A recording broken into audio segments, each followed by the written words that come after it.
Hello दोस्तों, नमस्कार। मेरा नाम है नेहा और ये है घर की गुजारिश। आप सभी का स्वागत करती हूँ एक नए ब्लॉग में, एक नई सुबह के साथ। कभी कभी ऐसा लगता है कि बस अब और नहीं, काफ़ी हो गया। दिल खुद से पूछता है, मैं इतनी सच्ची हूँ, कितना दिल से निभाती हूँ, फिर मेरी ही ज़िंदगी में दर्द इतना ज़्यादा क्यों है। कितनी बार हम रात में रोते रोते चुपचाप सो जाते हैं, पर सुबह उठकर फिर वही दिनचर्या, वही रिस्पॉन्सिबिलिटी, फिर वही मुस्कुराना। क्योंकि घर है, बच्चे हैं, लोग हैं। हम रो भी लें तो क्या, कौन है जो सच सुनने के लिए बैठ जाएगा। आजकल सबको अपडेट चाहिए, किसी को इमोशन नहीं चाहिए। सब पूछते हैं सब ठीक है, और हम जवाब दे देते हैं हाँ सब बढ़िया। क्योंकि सच में आजकल की दुनिया में असलियत सुनने का पेशेंस किसके पास है। जिसे सुनना चाहिए वो बिजी है, और जो सुनता है वो आगे जाकर बात बना देता है। सच में दुनिया बहुत अजीब है। दर्द में कोई भी हाथ नहीं पकड़ता, पर जैसे ही आप थोड़े कमज़ोर दिखाई पड़े वैसे ही जजमेंट शुरू। ये तो बहुत इमोशनल है, इसमें तो स्ट्रेंथ ही नहीं। यही वजह है कि हम चुप रहते हैं। दिल अंदर ही अंदर लड़ता है और सांसें भारी होती हैं, और धीरे धीरे इंसान टूटने लगता है। पर सुनो, टूटना गलत नहीं है। स्ट्रॉन्ग इंसान कभी ना कभी टूटता है और गिरता है, अकेला पड़ता है। गलत यह है कि टूट कर आप रुक जाएं, या सोच लें कि ज़िंदगी यहीं पर ख़त्म है। नहीं, ज़िंदगी किसी मोड़ पर रुकती नहीं है। हम पत्थर नहीं हैं, हम इंसान हैं। घाव लगते हैं, जख्म भरते भी हैं, गिरते भी हैं, मगर उठ भी सकते हैं। समस्या खराब वक्त नहीं है, समस्या यह सोच है कि मैं बहुत कमज़ोर हूँ। कमज़ोर वो नहीं जो रोता है, कमज़ोर वो होता है जो खुद पर हार मान लेता है। अगर आप थक गए हो तो याद रखना, दिल थकता है पर हारना उसका स्वभाव नहीं। कभी गौर करो, कितने दर्द के बाद भी आप आज तक टिके हुए हो। ये छोटी बात नहीं है, ये आपकी हिम्मत का सबूत है। लोग कहते हैं स्ट्रॉन्ग बनो, पर स्ट्रॉन्ग बनना रोज रोज की बोर है। हर सुबह उठकर हिम्मत दोबारा इकट्ठी करनी पड़ती है, और आप कर रहे हैं। यही सबसे बड़ा मेरिकल है। दुनिया कहती है हैप्पी रहो, पर कोई ये नहीं बताता कि टूटे दिल के साथ कैसे हैप्पी रहें। कोई ये नहीं बताता कि साइलेंस में भी चुपते सवालों को कैसे इग्नोर करें। सिंपल तरीका है, खुश रहने की ज़बरदस्ती मत करो, सरवाइव करो। खुद को धीरे धीरे हील होने दो, खुद को ब्रीथ लेने दो, फील करने दो। हीलिंग कोई रेस नहीं है। जला हुआ हाथ भी थोड़ा समय लेता है ठीक होने में। दिल तो फिर दिल है। और सुना है ना, जिसने खुद को संभालना सीख लिया ना, उसे दुनिया कभी नहीं हिला पाती। अब प्रैक्टिकल बात करते हैं, क्योंकि इमोशन के साथ डायरेक्शन भी ज़रूरी है। दुख आए, टूटन आए, कन्फ्यूज़न आए, तीनों बातें याद रखना। जो भी हो जाए, ये 3 आदतें हमेशा काम आएंगी। कभी कभी लाइफ में सबसे मुश्किल फ़ैसला क्या होता है पता है? वहाँ से दूर हो जाना जहाँ से तकलीफ़ मिलती है। फिर चाहे लोग हों, सिचुएशन हो, या पुरानी यादें हों, कोई भी चीज़ जो आपको अंदर ही अंदर तोड़ती जा रही हो, उससे दूरी बनाना आपकी कमज़ोरी नहीं होती है। ये आपकी सेल्फ़ रिस्पेक्ट का पहला कदम होता है। हम में से कई लोग बस इस डर में जकड़े रहते हैं, अगर मैं चली गई या मैंने बोल दिया अब बहुत हो गया तो लोग क्या कहेंगे। या फिर हम सोचते हैं कि शायद सामने वाला सुधर जाए, शायद हालात बदल जाए, शायद कल सब ठीक हो जाए। सच बताऊं, कभी कभी शायद ही सबसे बड़ा रोड़ा बन जाता है। ज़िंदगी वहीं अटक जाती है जहां आप उम्मीद में बैठे रहते हैं कि कोई आएगा और आपको बचा लेगा, पर कोई नहीं आता। खुद को खुद ही बचाना पड़ता है। खुद से एक बार ईमानदारी से पूछो कि आप क्या वाकई में खुश हो वहाँ रहकर? क्या आपका दिल रोज़ शांति से सो पाता है, या बस आप चुप रहकर सब सहते जा रहे हो ताकि सामने वाले को ये लगे कि आप लॉयल हो, डेडिकेटेड हो, पेशेंट हो? ये लॉयल्टी नहीं है, ये सेल्फ हार्म है। खुद का दर्द सहकर लॉयल्टी नहीं होती।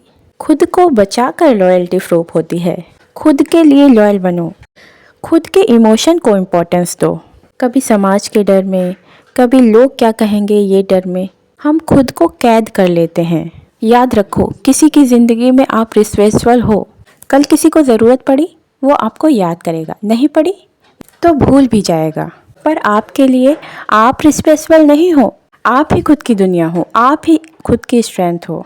अगर आप टूट गए तो आपकी पूरी दुनिया इर्रिलेवेंट हो जाएगी। बहुत लोग कहते हैं दूर जाना आसान है, असल में सबसे मुश्किल होता है, क्योंकि दिल पीछे खींचता है, यादें तंग करती हैं, गिल्ट लगता है जैसे अगर थोड़ी सी कोशिश कर ली होती तो सब ठीक हो जाता।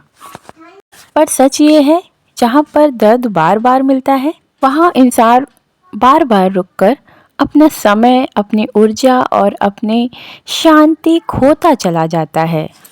आपकी भी ज़िंदगी में कभी न कभी ऐसा दिन ज़रूर आया होगा जहाँ पर आपने साबित करने की कोशिश की आप सच्चे हो, आप मैच्योर नहीं हो, आप स्ट्रांग हो। लेकिन सच कहूँ तो मैच्योरिटी की यही निशानी है, जब आपको कोई भी रिश्ता बार बार उठाने की जगह गिराने लगे और सिचुएशन आपको ग्रो करने की बजाय ख़त्म करने लगे। यादें आपको इंस्पायर करने की जगह पर टॉर्चर लगने लगे, तब आप खुद के लिए खड़े हो जाएं। किसी से इंसल्ट हो जाना, बार बार इग्नोर होना, इमोशन निगलेक्ट झेलना, ये चीज़ें साइलेंस वुंड्स देती हैं। बाहर से आप नॉर्मल होते हो, मुस्कुराते हो, पर अंदर ही अंदर आप खोखले हो जाते हो। ये एक ऐसा जहर है कि आपको एक दिन एहसास होगा। लॉयल्टी जो लगा रहे थे वो गलत जगह पे लगा रहे थे। उठो, खुद से कहो, मैं किसी को कुछ साबित करने नहीं आई। मेरा दिल, मेरी मन की शांति और मेरी ज़िंदगी सबसे पहले है। अगर सच में आपकी कोई वैल्यू करता है तो वो आपको दुख नहीं देगा, आपकी एनर्जी ड्रेन नहीं करेगा। हर रिश्ते को बचाने की जिम्मेदारी अकेले आपकी नहीं है। हर बार खुद को बदलने की, एडजस्ट करने की, कंप्रोमाइज़ करने की जिम्मेदारी भी सिर्फ आपकी नहीं है। जहाँ से दर्द मिले वहाँ से दूर होना सीखो। ये एस्केप नहीं है, ये एवोल्यूशन है, ये सेल्फ ग्रोथ है, ये सेल्फ लव है। ज़िंदगी वहीं बदलती है जहाँ आप खुद को चुनना शुरू कर देते हैं। जब आप कह देते हो अब बस, अब मैं टूट कर कहीं नहीं रुकूंगी, अब मैं चल दूंगी, चाहे धीमे चलूं पर चलूंगी, अपने लिए, अपनी मेंटल पीस के लिए। शुरुआत मुश्किल लगेगी, बेचैनी होगी, अकेलापन लगेगा, पर कुछ समय बाद आप खुद कहोगी कि सच में यही सही था और यही ज़रूरी था। तो खुद को लॉयल प्रूव करने में मत टूटो, बल्कि खुद के लिए जियो। खुद के लिए लॉयल बनो, खुद को बचाओ, खुद के लिए जीना सीखो। गर्दन उठाकर खुद के लिए जियो, क्योंकि जो खुद को खोकर वफादारी निभाता है वो आखिर में खाली हाथ रह जाता है। क्योंकि जो खुद को चुनता है वही इवेंचुअली दुनिया की नज़रों में भी जीत जाता है। आज से एक डिसीज़न लो, अगर आपको कोई चीज़ बार बार तोड़ रही है तो उससे दूर हट जाना। इसका मतलब आप गलत नहीं हो, आप सेल्फिश नहीं हो, तुम सर्वाइवर नहीं हो, तुम स्ट्रांग हो। तुम डिज़र्व करते हो पीस, रिस्पेक्ट और लव। अब से जब भी कोई आपके अंदर कोई खामी निकाले तो खुद को गलत मत समझो, खुद को दोष मत दो, मैं क्यों नहीं कर पा रही। ये सवाल आपको नीचे खींचता है। इसकी जगह पर आप खुद से कहो कि मैं सीख रही हूँ, बदल रही हूँ, उठ रही हूँ। खुद को तसल्ली देना कमज़ोरी नहीं है, मैच्योरिटी है, स्ट्रेंथ है। हर दिन थोड़ा ऊपर उठो, एक पॉजिटिव हैबिट जोड़ लो और एक नेगेटिव हैबिट छोड़ दो। एक अच्छा थॉट प्रैक्टिस कर लो, ब्रिक बाय ब्रिक। तुम खुद को स्ट्रांग बना रही हो। एक दिन जब तुम खुद को पीछे मुड़कर देखोगी तो कहोगी कि अगर मेरी ज़िंदगी में स्ट्रगल नहीं होता तो मैं इतनी स्ट्रांग नहीं बनी होती, ये इंसान नहीं होती। लाइफ ने मुझे प्रिपेयर किया था। तो हिम्मत मत खोना, तुम टूटी नहीं हो, तुम्हारे अंदर एक पावरफुल एनर्जी है जो तुम्हें अंदर से मजबूत कर रही है, और यही पावरफुल वर्जन जो दुनिया को कॉन्फिडेंस नज़रों से देखता है। तो उसे मौका दो, खुद को ऊपर उठाओ, हर दिन थोड़ा थोड़ा, धीरे धीरे ही सही, पर रोज़ एक कोशिश के साथ आगे बढ़ो और खुद से कुछ सीख लो और कल से बेहतर बनो। और यही जीत है। एक बात हमेशा अपने दिल में उतार लेना, ज़िंदगी सिर्फ इस बात से नहीं बनती कि हमारे आसपास कौन लोग रहते हैं। ज़िंदगी दरअसल उनसे बनती है जो फ़ैसले हम खुद लेते हैं। गलत लोग बस चैप्टर होते हैं, हमारी कहानी तो हमारे डिसीजंस लिखते हैं। और हाँ, सही डिसीज़न तब होते हैं जब गलत इंसान हमें तोड़ चुका होता है, और उस वक्त हम रोते हैं, बिखर जाते हैं। लेकिन याद रखना, वो दर्द हमें इसीलिए मिलता है कि हम लाइफ में आगे बढ़ सकें, हम उनसे कुछ सीख लें। दर्द हमें अलार्म दे रहा होता है, अब तुम्हें खुद के लिए जीना है, खुद के लिए उठना है।